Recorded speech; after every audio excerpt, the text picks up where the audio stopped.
Hello नमस्कार दोस्तों। आज के इस वीडियो में हम लोग क्लास 10 एनसीईआरटी विज्ञान का फर्स्ट चैप्टर रासायनिक अभिक्रिया एवं समीकरण के बारे में हम लोग देखने वाले हैं।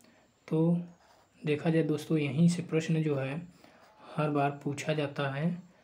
तो क्लास 10 और क्लास 9 के साइंस ही पूछे जाते हैं अधिकतर। तो यहाँ से प्रश्न जब बनता है तो हम लोग आज से जो है देखने वाले हैं। तो चलिए शुरू करते हैं। और यहीं से प्रश्न जो है दोस्तों 100% पूछा जाता है। तो चलिए देर ना करते हम लोग शुरू करते हैं। देखा जाए तो दोस्तों सबसे पहले जो है हम लोग जानेंगे रासायनिक परिवर्तन। चैप्टर हम लोग करने के बाद जो है हम लोग देखेंगे कि यहाँ से प्रश्न कैसे कैसे बनते हैं। तो चलिए देखते हैं रासायनिक भौतिक परिवर्तन। ठीक है, इसके पहले जो है हम लोग जान लेते हैं कि द्रव्य जो है द्रव्य ऊर्जा के रूप में, जैसे कि द्रव्य ऊर्जा समीकरण जो होता है, द्रव्य ऊर्जा समीकरण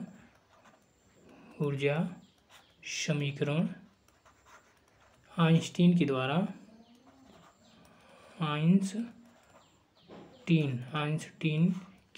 दिया गया था। आइंस्टीन के द्वारा जो है दिया गया था E बराबर में mc²। ये जो रासायनिक समीकरण है ये आइंस्टीन के द्वारा दिया गया था। ठीक है, तो यहाँ पे देखेंगे सबसे पहले भौतिक परिवर्तन क्या होता है। तो पदार्थ में होने वाले वे परिवर्तन जिसमें पदार्थ की भौतिक अवस्था, आकार, विद्युत चालकता, घनत्व, मतलब ये सब जो होते हैं ये भौतिक अवस्था होते हैं। तो ये परिवर्तित होते हैं, लेकिन जो है रासायनिक संगठन एवं गुणधर्म जो है और द्रव्यमान परिवर्तन नहीं होता है। तो ये जो होते हैं इसमें क्या होता है, भौतिक परिवर्तन में कोई नया पदार्थ नहीं बनता है। तो ये जो है भौतिक परिवर्तन कहलाते हैं। जैसे एग्जाम्पल जरूर आप लोग याद रखिए, एग्जाम्पल ही पूछा जाता है। तो जल का बर्फ में परिवर्तन, यानी जल का बर्फ बनना, ये कौन सी परिवर्तन है। तो ये एक भौतिक परिवर्तन है।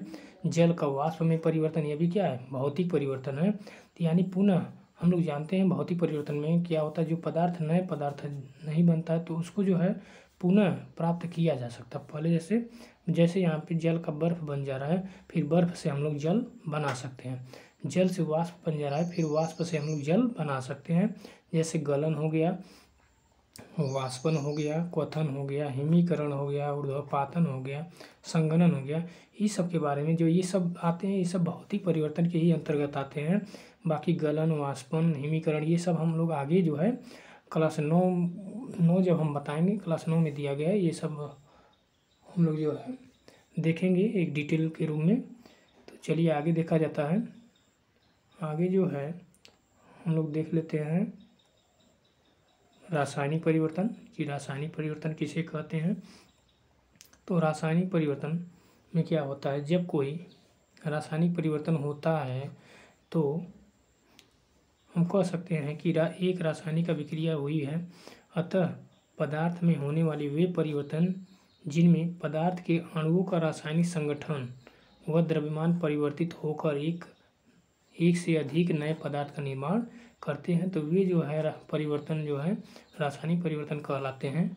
जैसे दहन का मतलब जलना, किसी चीज़ का जलना, तो क्या होता है, रासायनिक परिवर्तन होता है। यानी कागज़ जला दिया जाए तो उसकी राख मिलती है, उसको पुनः कागज़ नहीं बनाया जा सकता, वो प्राप्त नहीं किया जा सकता। जंग का लगना, ठीक है, जैसे लोहे में जंग लगता है। प्रतिस्थापन अभिक्रिया जो होती हैं ये, और अपघटन अभिक्रिया, ये सब आती हैं रासायनिक परिवर्तन के अंतर्गत। प्रतिस्थापन अभिक्रिया क्या होती है ये आगे जो है हम लोग पढ़ने वाले हैं। तो ये सब जो है रासायनिक परिवर्तन कहलाते हैं। तो एग्जाम्पल जरूर आप लोग याद रखिए, दहन हो गया, जंग लगना हो गया, तो ये जो है रासायनिक परिवर्तन होगा। जैसे दूध का दही बनना, ये भी एक रासायनिक परिवर्तन है। तो ये सब एग्जाम्पल जो है आप लोग याद रखिए, पूछे जाते हैं।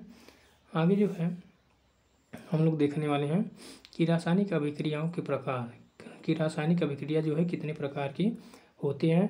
तो रासायनिक अभिक्रिया देखा जाए निम्न 4 प्रकार के होते हैं। पहला जो है योगात्मक अथवा संयोजन अथवा संकलन अभिक्रिया, यानी इसका नाम 3 नाम है, यानी योगात्मक अभिक्रिया भी कह सकते हैं, संयोजन अभिक्रिया, संकलन अभिक्रिया। इसका मतलब क्या, योगात्मक मतलब योग, यानी इसमें योग किया जाएगा, जोड़ा जाएगा। संयोजन मतलब भी जोड़ना, संकलन मतलब भी जोड़ना। तो हम लोग समझ सकते हैं इसमें जो है जोड़ करके कोई नया पदार्थ बनाया जाएगा।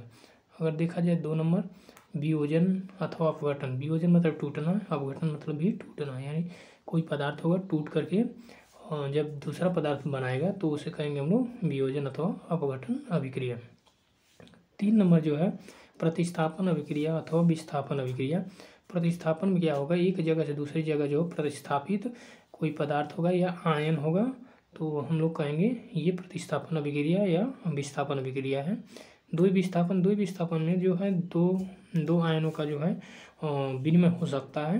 तो हम लोग आगे जो है एक एक करके देखते हैं। आगे सबसे पहले जो है फर्स्ट नंबर हम लोग देखेंगे। फर्स्ट नंबर में जो है हम लोग देखने वाले हैं फर्स्ट नंबर योगात्मक अथवा संयोजन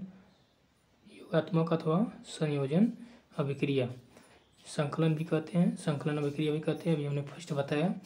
तो योगात्मक अभिक्रिया में क्या होता है, वे अभिक्रिया जिनमें 2 या 2 से अधिक अभिकारक जो है आपस में संयोग करके केवल एक नए पदार्थ बनाते हैं, योगात्मक संकलन अभिक्रिया कहलाते हैं।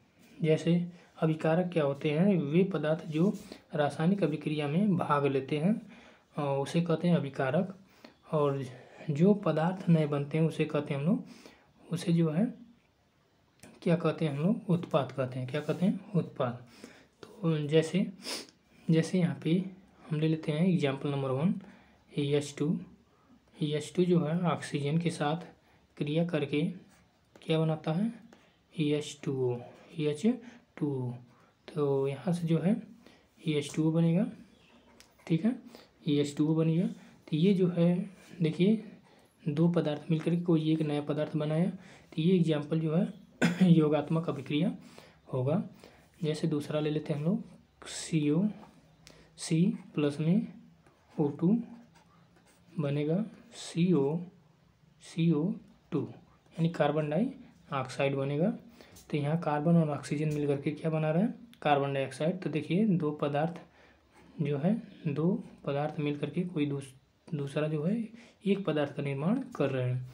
तो ये जो है योगात्मक अभिक्रिया के अंतर्गत आएगा। आगे जो है हम लोग बात करते हैं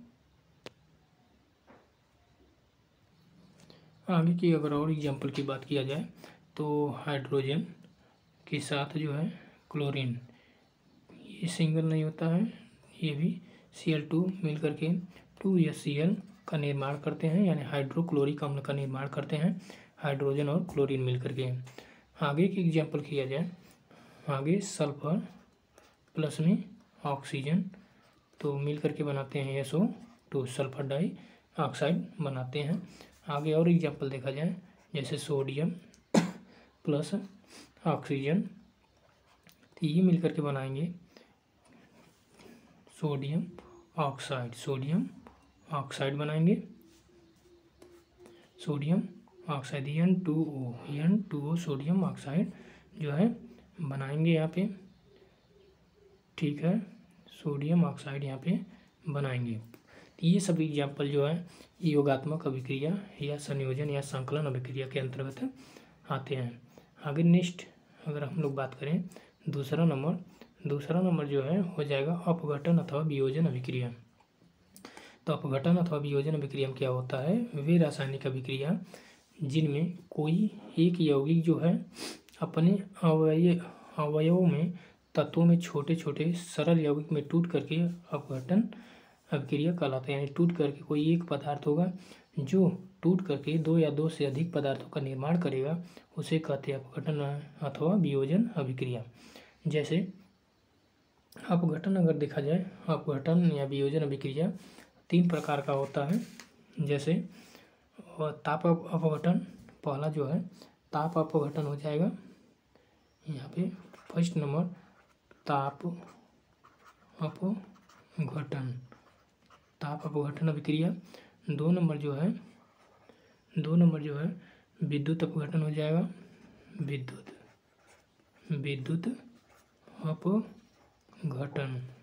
अपघटन। 3 नंबर हम जो प्रकाश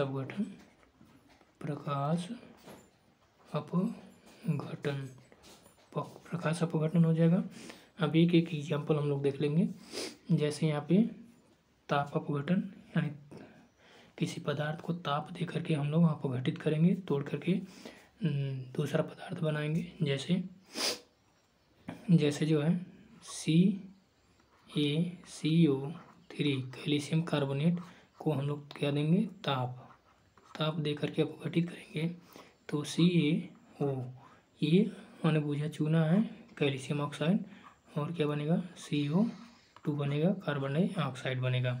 तो कैल्शियम कार्बोनेट, इसका नाम चूना पत्थर भी है, संगमरमर भी इसे कहा जाता है।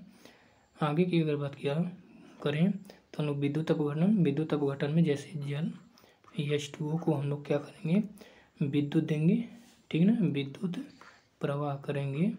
तो ये जो है हाइड्रोजन और ऑक्सीजन में टूट जाएगा। तो ये जो अभिक्रिया है ये विद्युत अपघटन अभिक्रिया है। आगे की बात करें प्रकाश अपघटन में हम लोग silver chloride, AgCl2 silver chloride को हम लोग तोड़ेंगे प्रकाश दे करके, तो Ag और Cl2 इसमें टूट जाएगा। तो ये अभिक्रिया जो होगा ये जो है अपघटन या वियोजन अभिक्रिया होगा। अगर आगे की बात किया जाए तीसरा नंबर में क्या होता है, वे अभिक्रिया या वे रासायनिक अभिक्रिया जिसमें किसी यौगिक के एक परमाणु या परमाणुओं का समूह स्थान पर अन्य परमाणु या परमाणुओं का समूह जुड़ जाता है। यानी एक के स्थान पर दूसरा परमाणु या परमाणु का समूह जुड़ जाता है, विस्थापन अभिक्रिया कहलाता है। जैसे जो है हम लोग देखेंगे विस्थापन अभिक्रिया में जिंक कॉपर सल्फेट, जैसे Zn जिंक कॉपर सल्फेट, इसमें क्या होगा, ये जो है SO2 सल्फेट जो है माइनस में होता है, कॉपर प्लस में होता है, जिंक जो है प्लस में होता है। तो ये जो आयन जो है सल्फेट ये चला जाएगा जिंक के साथ, यानी जिंक के साथ क्रिया कराएगा तो जिंक सल्फेट बनेगा। तो ZnSO4 बनेगा और क्या बनेगा, और कॉपर जो है अलग हो जाएगा। तो ये जो अभिक्रिया है ये जो है विस्थापन अभिक्रिया है। अगला 2 नंबर देखा जाए, दूसरा एग्जाम्पल देखा जाए, जैसे मैग्नीशियम के साथ HCl का अभिक्रिया कराया जाए तो इस क्लोरीन जो है माइनस में होता है, हाइड्रोजन प्लस में, मैग्नीशियम प्लस में। तो ये जो है Cl जो है जा करके मैग्नीशियम के साथ अभिक्रिया करेगा तो ये बना लेगा मैग्नीशियम क्लोराइड MgCl2, और क्या बनेगा, और जो है यह चीज़ जो है बाहर निकल जाएगा। यानी ये जो अभिक्रिया होगा ये अभी विस्थापन अभिक्रिया होगा। अगर आगे की बात किया जाए, अगला नेक्स्ट 4 नंबर द्विविस्थापन अभिक्रिया में क्या होता है, वे रासायनिक अभिक्रिया जिनमें यौगिकों के 2 आयनों अथवा अवयवों का परस्पर विनिमय होता है। इन 2 आयनों का जो है परस्पर विनिमय होकर के नए यौगिक बनते हैं तो द्विविस्थापन अभिक्रिया कहलाता है। जैसे यहाँ पे सिल्वर नाइट्रेट देखा जाए, silver nitrate AgNO3 silver nitrate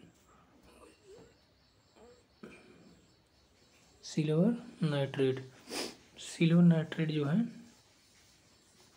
silver nitrate का जो है सोडियम क्लोराइड के साथ अभिक्रिया कराने पे